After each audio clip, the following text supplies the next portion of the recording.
ફટાફટ pen paper લઈને આવી જાઓ અને હું તમને એક એક્સરસાઇઝ કરાવું છું, જેનાથી તમારા પોતાના બધાના વિઝન ક્લિયર થશે. તમારા કોઈ બી ક્વેશ્ચન કેરીઝ હશે કે ક્વેરી હશે એ બધું તમને અહીંયા સોર્ટ આઉટ કરાવી દઈશ.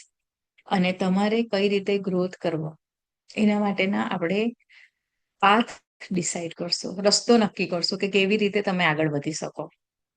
હવે તમે સૌથી પહેલા એ લખો કે તમારી લાઈફનો મેઇન ગોલ શું છે, શું તમને મેળવવું છે લાઈફ.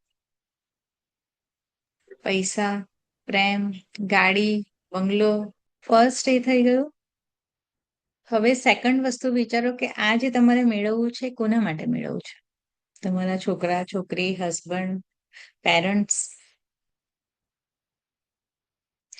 કોની સાથે તમે એટલા કનેક્ટેડ છો જેના માટે તમે કંઈ બી કરવા તૈયાર થઈ છો, જેને ખુશ જોવા માટે, જેની લાઈફમાં હેપીનેસ આપવા માટે તમને એવું થાય કે મારે આ બધી વસ્તુ મેળવવી છે, મારે પૈસા કમાવા છે. હવે થર્ડ એ વસ્તુ લખો કે તમારે કયા ફિલ્ડમાંથી પૈસા કમાવા છે. મીન્સ તમારું ફિલ્ડ, તમને કઈ વસ્તુ એવી છે કે જેમાં કામ કરવાનું તમને ગમશે. ભલે અત્યારે XYZ તમે કોઈ બી ફિલ્ડમાં કામ કરતા હોય, બરાબર. સપોઝ તમે ટીચર હોય પણ તમને એકચ્યુઅલી મ્યુઝિક થી પૈસા કમાવા મળે તો બહુ મજા આવે.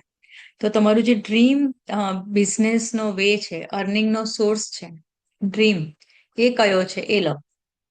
અને રાઈટ નાવ તમે કયા સોર્સથી ઇન્કમ કરો છો તે લખો કે અત્યારે હું જે કમાઉં છું તેમાંથી. જો નથી કમાતા કોઈ વાંધો નથી, તો તમારા રસ્તા ઉલટાના ઇઝી છે કે તમારું જે ડ્રીમ છે, જે સપનું હતું કે મારે કોઈક વખત ડોક્ટર બનીને પૈસા કમાવા છે, કોઈ વાર મારે મેકઅપ આર્ટિસ્ટ બનીને કરાવવું છે, કોઈ વાર મારે ટીચર બનીને પૈસા કમાવા છે, મને એક્ટિંગ કરીને પૈસા કમાવા છે.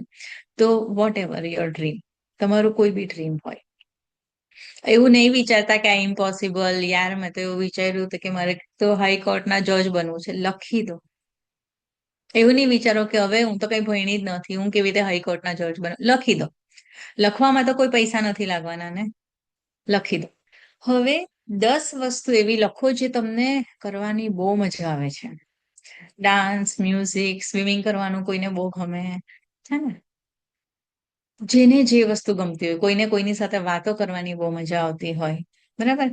કોઈને કંઈ નવું ક્રિએટ કરવાની મજા આવતી હોય, કોઈને ટીવી સિરિયલ જોવાની બહુ મજા આવે, પછી કોઈને ભણાવવાની, કોઈને સમજાવવાની,